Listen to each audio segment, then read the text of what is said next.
How can understanding the mind help me with understanding myself?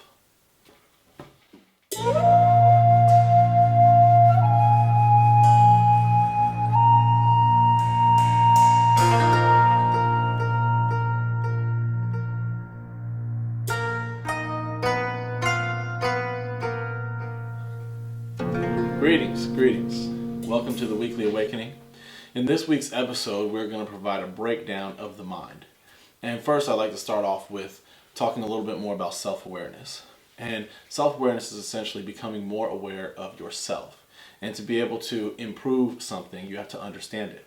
And so if we want to improve ourselves and our lives, then we first have to understand more of ourselves. Now, my whole thing is on improvement and helping others to improve themselves as well. And now understanding the mind and how it functions will help us to understand ourselves. Because there's a difference between the brain and the mind. And most of psychology and psychiatry focuses on the brain. And most of metaphysics focuses on the mind. The reason is because one is physical and one is non-physical.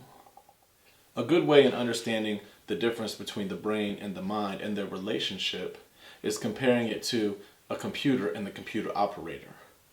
The computer is like the brain. It's the machinery, it's the hardware. And then the software is what's programmed into it by the computer operator. And the mind is more of the computer operator. You yourself are not your brain. You yourself are much beyond that. And so you operate and program the brain to tell it how to function. You tell it what speed to process. You tell it what ways to think. And through that, you build up brain pathways, which can be reprogrammed and rerouted. And so a computer is a very useful tool. However, it's only as useful as one is willing to use it. And so if you want to use this tool, this computer, and this brain at its maximum capacity to its fullest potential, then you have to become better at understanding how to operate it and how to program it. And so then enters the mind. And now this is a diagram of the mind. I'll use a triangle to help you to understand the functions of the mind and the relationships within it. Now there are three divisions within the mind. There's the superconscious mind, and then you have the subconscious mind, and down here the conscious mind.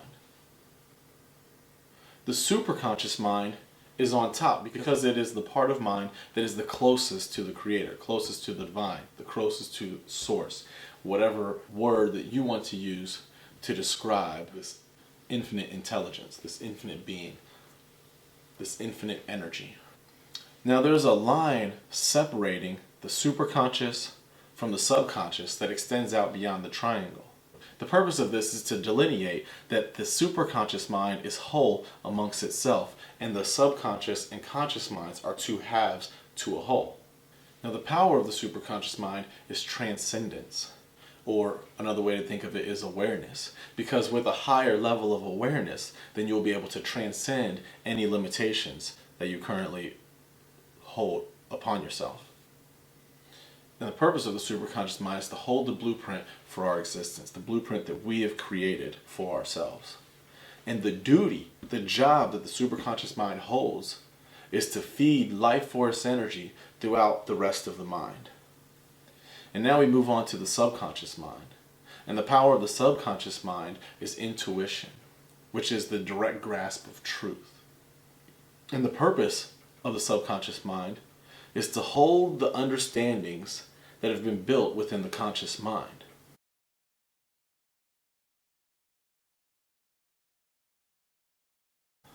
And now the power of the conscious mind is reasoning. Now reasoning is using your imagination, your attention, and your memory to think intelligently. The purpose of the conscious mind is to have experiences in life. And now the duty of the conscious mind is to feed those understandings that are built from our experiences to the subconscious mind for it to hold. And the understandings are held there within the subconscious mind for the conscious mind to pull from throughout the rest of this life and on into future lives. Because every time we are born and every time we die, a new conscious mind is born and dies. The subconscious mind and superconscious mind are what continue on. And then a new conscious mind comes forth. And it can pull from those permanent understandings, which is the storehouse of wisdom that we all hold, in which the power of the intuition comes from.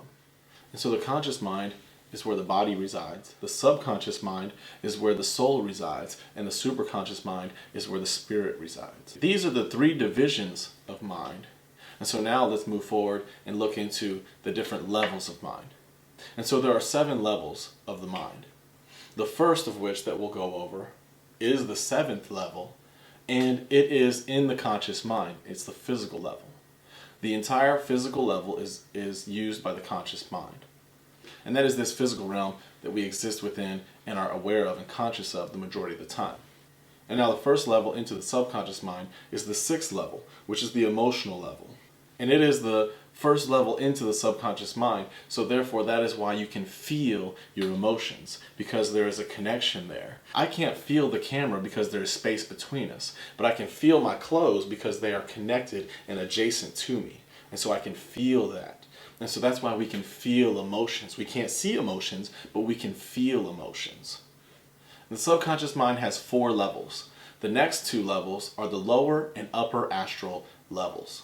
And within future videos that break down each of these divisions and each of these levels individually, I'll go deeper into the difference between the lower and the upper astral levels of mind.